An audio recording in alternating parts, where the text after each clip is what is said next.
They thought they had me cornered. Standing in that sterile conference room on the 32nd floor of Morrison & Associates, watching Rebecca Chen from HR slide that pathetic severance package across the mahogany table, I knew this was war. "Listen, Sophia," Rebecca said, her voice dripping with false sympathy, adjusting her wire-rimmed glasses nervously. "The company has decided to restructure the entire marketing division. Your position is being eliminated, effective immediately." I stared at the documents spread before me like a death sentence. 3 months' salary. That was it. After 7 years of building their digital presence from absolutely nothing, after the campaigns that brought in $12 million in new revenue last quarter alone, after the nights I'd stayed until 2 a.m. perfecting presentations, the weekends I'd sacrificed to meet impossible deadlines. "This is a joke, right?" I laughed, but there was no humor in it. The Seattle rain hammered against the floor-to-ceiling windows, matching my mood perfectly. Gray clouds hung low over the city, casting shadows across the polished conference table. Rebecca exchanged glances with Marcus Whitfield, the new VP who'd been gunning for my department since day one. His smug smile made my blood boil. This man had been with the company for exactly 8 months, bringing nothing but buzzwords and empty promises about synergistic optimization. "The deal is final, Sophia," Marcus said, leaning back in his chair with the confidence of someone who'd never had to fight for anything. "We appreciate your contributions, but the company is moving in a different direction. Digital marketing is becoming commoditized. We're outsourcing to an agency in Portland that can do the same work for 30% less." I felt my jaw clench. 30% less? Marcus, do you have any idea what my campaigns generated last quarter? The Henderson Tech account alone brought in $4.2 million. The Sustainability Initiative campaign for EcoVision pulled in another $3.8 million. Those aren't commoditized results.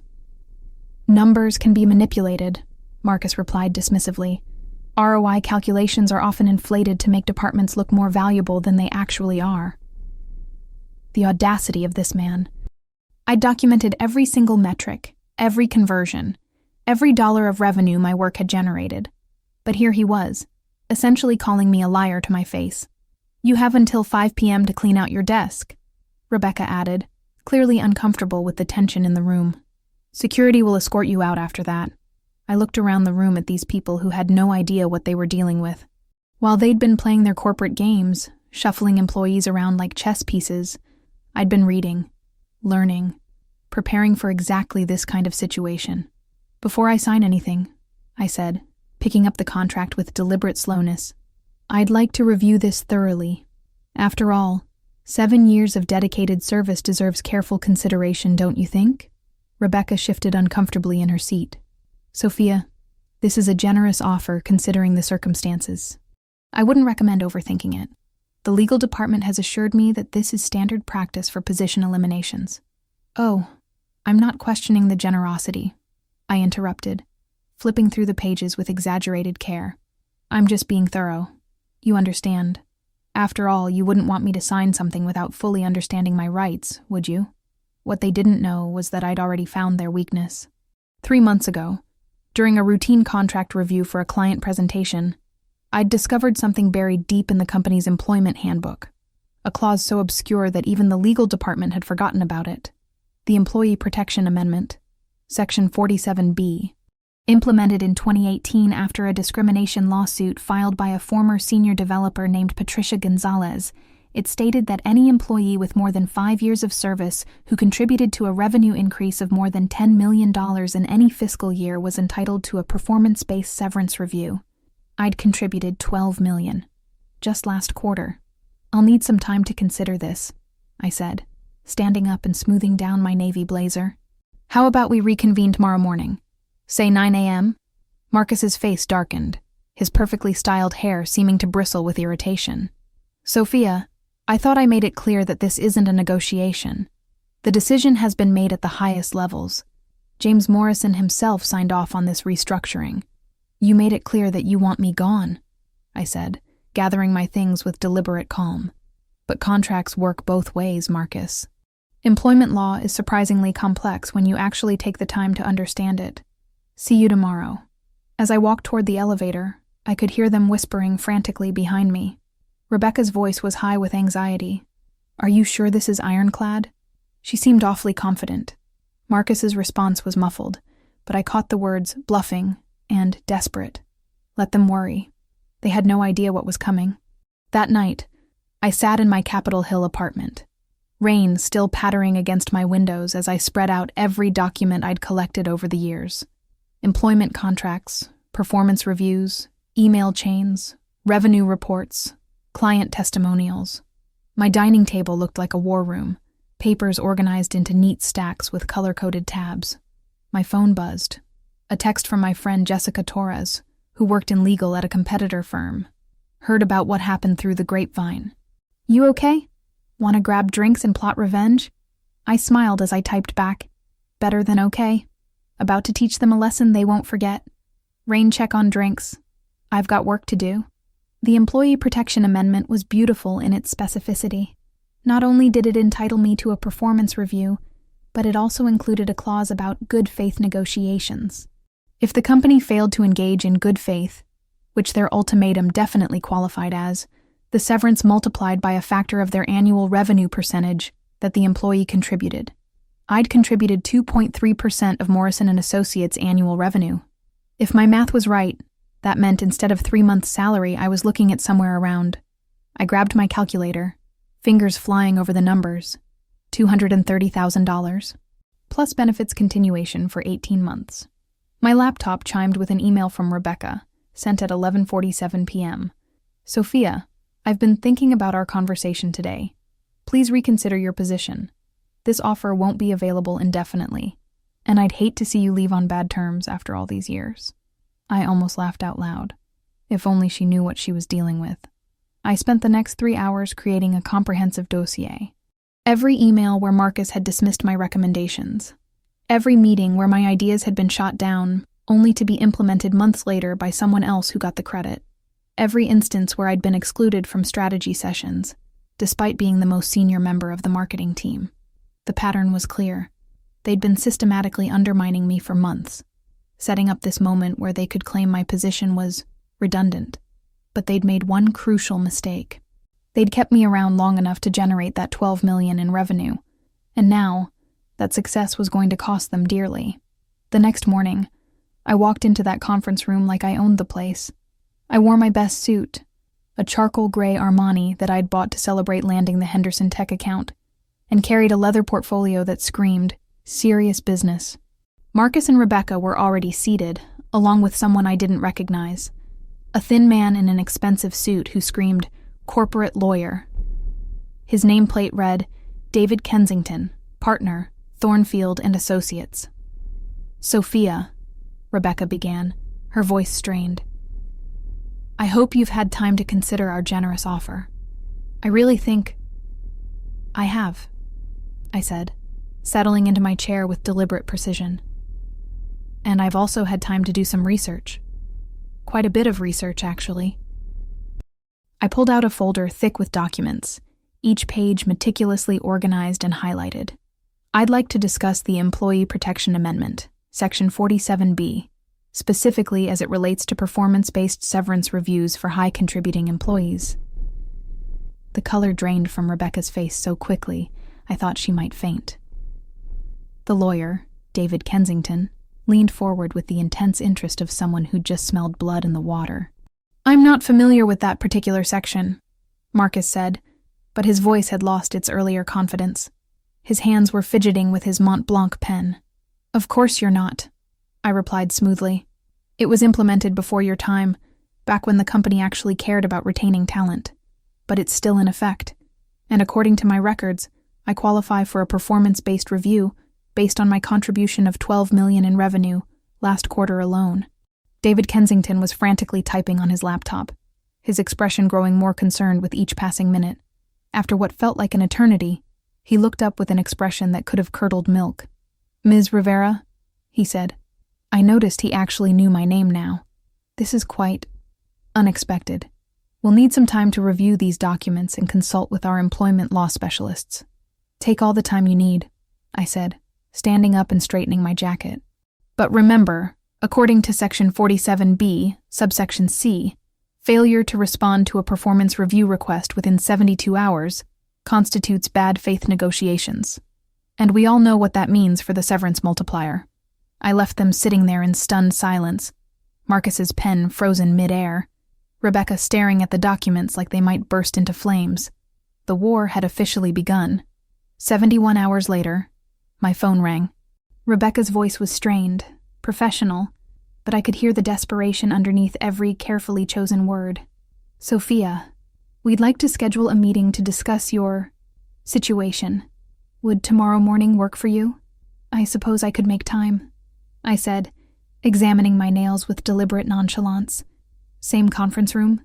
Actually, we were thinking Mr. Morrison's office might be more appropriate for this type of discussion. James Morrison, the founding partner, the man whose name was literally on the building. Now we were getting somewhere. 10 a.m. works for me, I said. I'll see you then. That night, I barely slept. Not from nerves, but from excitement. I'd spent 7 years watching Morrison and Associates treat employees like disposable resources, and now I had the chance to make them pay for it. Literally. The next morning, I walked into the executive floor for the first time in my 7 years at the company. The difference was stark.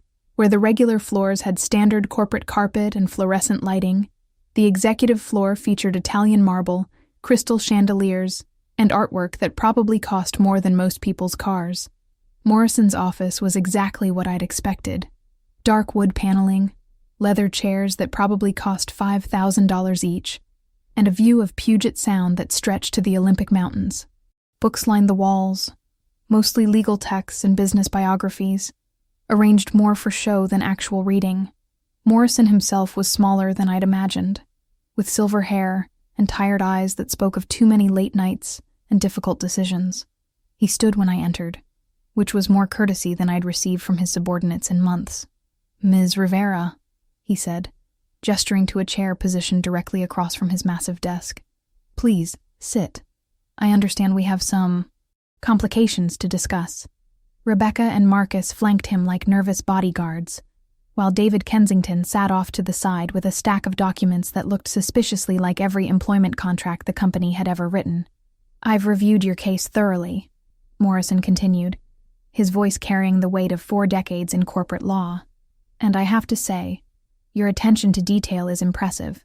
The Employee Protection Amendment is indeed still in effect, though I'll admit it's been largely forgotten since its implementation. I'm glad we're on the same page," I said, maintaining eye contact. "However," Morrison raised a weathered hand, "implementing the full clause would set a precedent that could be problematic for the company. We're talking about a significant financial impact, not just for your case, but for any future situations that might arise." I leaned forward slightly. "Mr. Morrison, with all due respect, that's not my problem. The clause exists. I qualify under every single criterion. The law is the law, regardless of how inconvenient it might be." The room fell silent except for the hum of the air conditioning and the distant sound of Seattle traffic 32 floors below. Morrison studied me for a long moment, his eyes calculating. "What do you want, Sophia?" Finally, the real negotiation could begin. "I want what I'm owed under the Employee Protection Amendment," I said.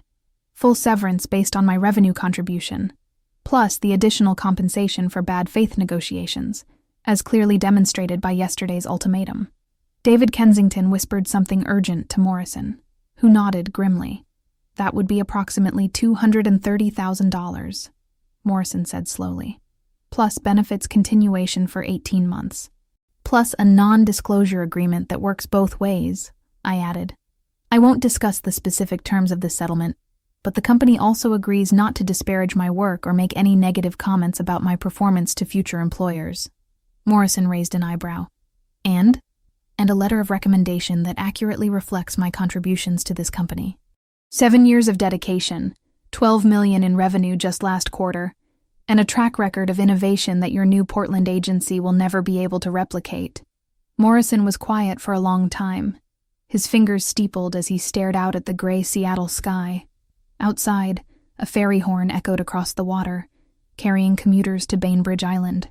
"You know," he said finally, "when I started this company 40 years ago, I hired people like you.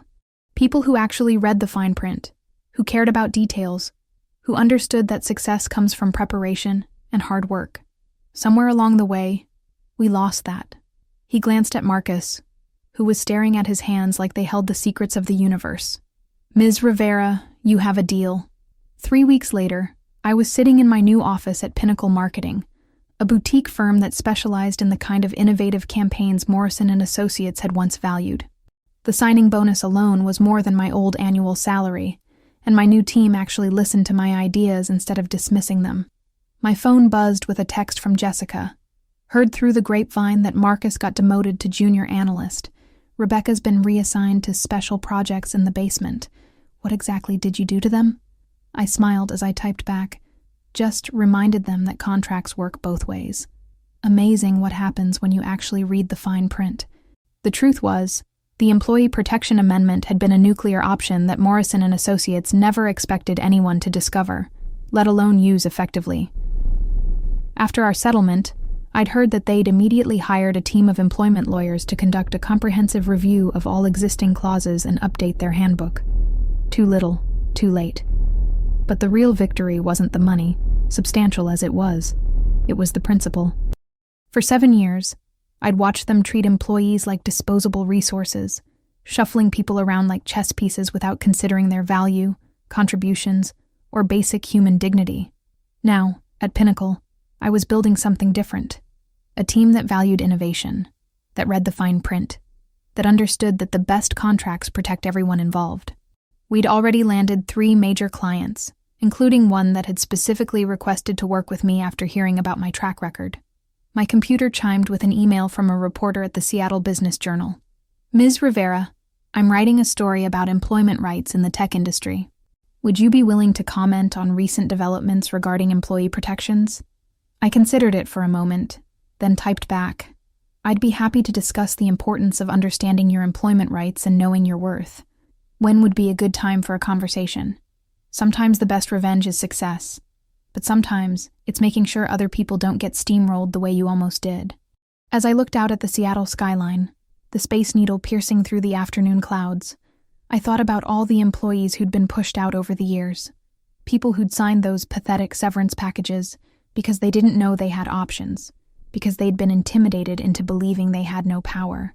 Maybe my story would help them understand that they had more leverage than they realized.